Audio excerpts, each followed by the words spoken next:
কিছুদিন আগে বিএনপির মহাসচিব মির্জা ফখরুল ইসলাম আলমগীর অতি দ্রুত নির্বাচনের রোডম্যাপ ঘোষণার দাবি জানিয়েছিলেন অন্তর্বর্তীকালীন সরকারের কাছে। মির্জা ফখরুল ইসলাম আলমগীরের এই দাবির কড়া সমালোচনা করেছিলেন সে সময় জামায়াত ইসলামের আমির ডাক্তার শফিকুর রহমান। কিন্তু সেই জামায়াত ইসলামী এখন অন্তর্বর্তীকালীন সরকারের কাছে অতি দ্রুত নির্বাচনের রোডম্যাপ ঘোষণার দাবি জানিয়েছে। জামায়াত ইসলামী এখন কি বলছে সেটা আমরা একটু দেখি। দ্রুত নির্বাচনের রোডম্যাপ ঘোষণার দাবি জামায়াতের। জামায়াতে ইসলামের নায়েবে আমির অধ্যাপক মুজিবুর রহমান বলেছেন, দেশ সংস্কারে যতটুকু সময় দরকার ততটুকু সময় অবশ্যই দেওয়া হবে, কিন্তু অনির্দিষ্ট সময় পর্যন্ত এটা চলতে পারে না। ঠিক এই অবস্থানটাই ছিল বিএনপির, এবং বিএনপির মহাসচিব মির্জা ফখরুল ইসলাম আলমগীর অন্তর্বর্তীকালীন সরকারের কাছে নির্বাচনের রোডম্যাপ ঘোষণার দাবি জানিয়েছিলেন। কিন্তু সে সময় জামায়াত ইসলামের আমির ডাক্তার শফিকুর রহমান বিএনপির এই অবস্থান এবং মির্জা ফখরুল ইসলাম আলমগীরের বক্তব্যকে কড়া ভাষায় সমালোচনা করেছিলেন। অতীতে দেখা গেছে সময় লম্বা করতে করতে কেউ ক্ষমতায় থেকে দল গঠন করেছে অথবা সামরিক শাসন জারি করেছে। আমরা চাই প্রয়োজনীয় সংস্কার শেষে একটি নির্বাচনের ব্যবস্থা করবে। আগামীকাল থেকে রাজনৈতিক দলগুলোর সঙ্গে বৈঠক করবে অন্তর্বর্তী সরকার, সেজন্য ধন্যবাদ জানাই। একই সঙ্গে জাতিকে আশ্বস্ত করতে দ্রুতই রোডম্যাপ করার দাবি জানান তিনি। অতি দ্রুত রোডম্যাপ ঘোষণার দাবি জানানো হয়েছে জামায়াত ইসলামের পক্ষ থেকে। জামায়াত ইসলামের আমির ডাক্তার শফিকুর রহমান এবং জামায়াত ইসলামের সেক্রেটারি জেনারেল মিয়া গোলাম পরওয়ারের বক্তব্যের মধ্যেও কিছুটা অসামঞ্জস্যতা দেখা গেছে। তাহলে কি জামাতের অভ্যন্তরে কোনো ধরনের মত পার্থক্য হচ্ছে? জামায়াত ইসলামের আমির ডাক্তার শফিকুর রহমানের একটা অবস্থান, অন্যদিকে জামায়াত ইসলামের সেক্রেটারি জেনারেল এবং নায়েবে আমির তাদের অবস্থান কি ভিন্ন? আবার জামায়াত ইসলামের প্রয়াত অন্যতম শীর্ষ নেতা আল্লামা দেলোয়ার হোসেন সাঈদীর পুত্র মাসুদ সাঈদীও বিএনপির সুরে কথা বলেছেন। সব কিছু মিলিয়ে জামায়াত ইসলামী হয়তোবা তাদের অবস্থান পরিবর্তন করেছে, এটা আমরা বলতে পারি, কিংবা জামায়াত ইসলামের অভ্যন্তরেই নিজেদের মধ্যে তাদের সিদ্ধান্তের টানাপোড়েন চলছে, সেটাও হতে পারে।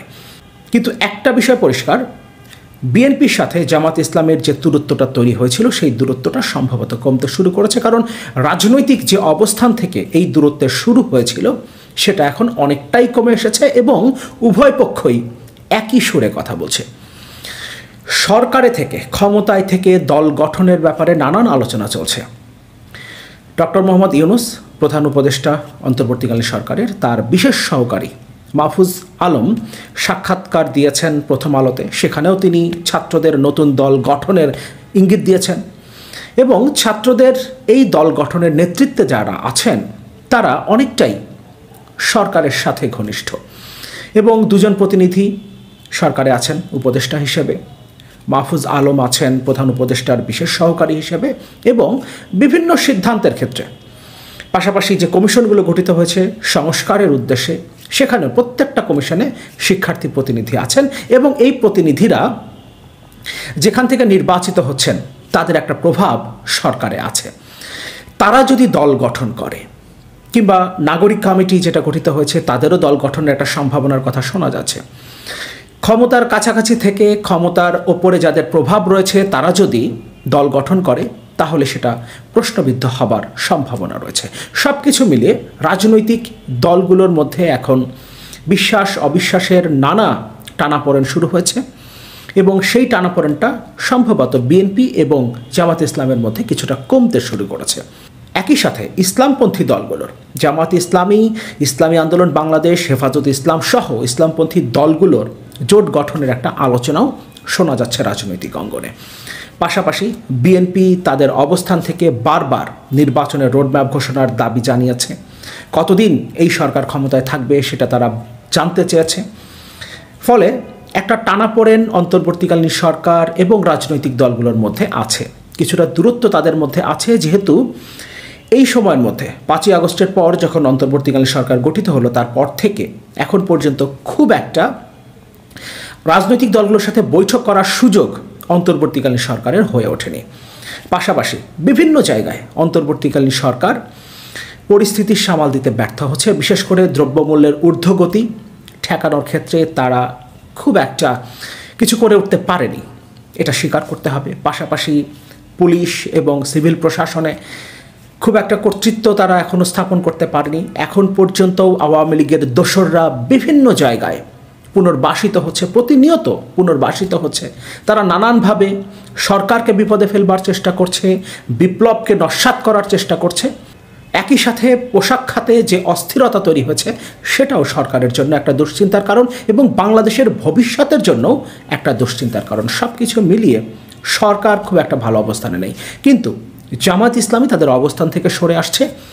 বিএনপি যে সুরে এতদিন কথা বলতো, এখনও তারা যে অবস্থানে আছে সেই অবস্থানের সাথে অনেকটা সামঞ্জস্যপূর্ণ বক্তব্য এখন আমরা জামাত ইসলামের বিভিন্ন নেতাদের মুখ থেকে শুনতে পারছি। তবে জামাত ইসলামের আমির ডাক্তার শফিকুর রহমান এখন পর্যন্ত স্পষ্ট করে তাদের বর্তমান অবস্থান সম্পর্কে কিছু বলেননি। তবে জামাত ইসলামের সেক্রেটারি জেনারেল এবং নায়েবে আমিরের মুখ থেকে আমরা বিএনপির মতোই বক্তব্য শুনতে পাচ্ছি। এবং 5ই আগস্টের পর থেকে বেশ কয়েকটা ভিডিওতে আমি একটা কথা বলেছি, এখন রাজনৈতিক দলগুলোকে ঐক্যবদ্ধ থাকতে হবে। 5ই আগস্টের আগে যেভাবে সারা দেশ ঐক্যবদ্ধ হয়েছিল, সবগুলো রাজনৈতিক দল ঐক্যবদ্ধ হয়েছিল, রাজপথে নেমে এসেছিল, ঠিক একইভাবে ঐক্যবদ্ধ থাকতে হবে এখন পুরো দেশকে এবং অবশ্যই রাজনৈতিক দলগুলোকে, যেহেতু তারা দেশের জনগণের প্রতিনিধিত্ব করে। এবং সেটা যদি করা না যায় তাহলে এই বিপ্লবের যে প্রত্যাশা, যে স্বপ্ন, সেটা নস্যাৎ হয়ে যাবে। বাংলাদেশকে নতুন করে গড়ে তুলতে সবগুলো রাজনৈতিক দলের ঐক্যবদ্ধ প্রয়াসের কোনো বিকল্প নেই। ফলে বিএনপি এবং জামাত ইসলামের মধ্যে পরস্পর বিরোধী আক্রমণাত্মক অবস্থান থেকে সরে আসা অন্তর্বর্তীকালীন সরকার এবং বাংলাদেশের জনগণের জন্য অবশ্যই স্বস্তির।